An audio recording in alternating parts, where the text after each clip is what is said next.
A lot of times when you're trying to express a line in three-dimensional space, you'll do it using a set of what are called parametric equations, which is where you write the x and the y and the z independently of one another in terms of a parameter t.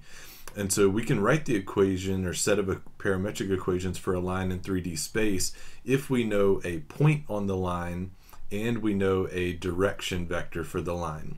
So here in pink, if this is the point on the line in the parametric equations, that'll be your x naught, y naught, z naught ordered triple. And then you have a green in my picture here, green direction vector, which is the vector ABC, which you can see here in this set of parametric equations. And so this is a totally fine way of writing or expressing a line in three-dimensional space.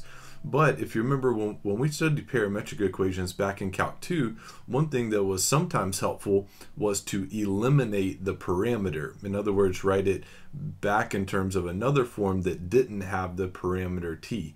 And if you remember, the way that we did that was we would solve for t and then substitute that expression into the other equation. We're going to do something similar to that here. We're going to try to eliminate this parameter t right here. And what we're going to get is something called symmetric equations. So this is just a different form of writing a line in three-dimensional space.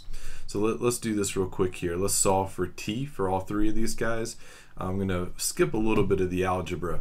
In the first equation, to solve for t, you would subtract x naught. So you'd have x minus x naught divided by a. Right?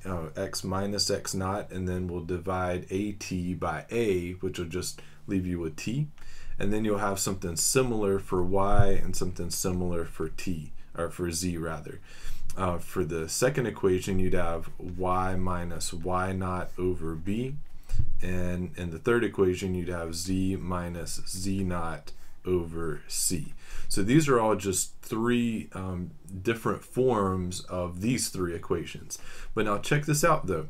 This is equal to t, this is equal to t, and this is equal to t. So if all three of those are equal to t, then we can eliminate the parameter by setting these three guys on the right hand side simply equal to one another.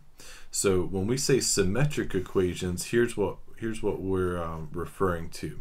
We're referring to one set of equations where we'd have x minus x naught over a set equal to y minus y naught over b, which is allowed because both of them are t, and that's going to equal z minus z naught over c. So you'll have one kind of just set of equations here, and notice in this form, this way of writing the line, there is no parameter t.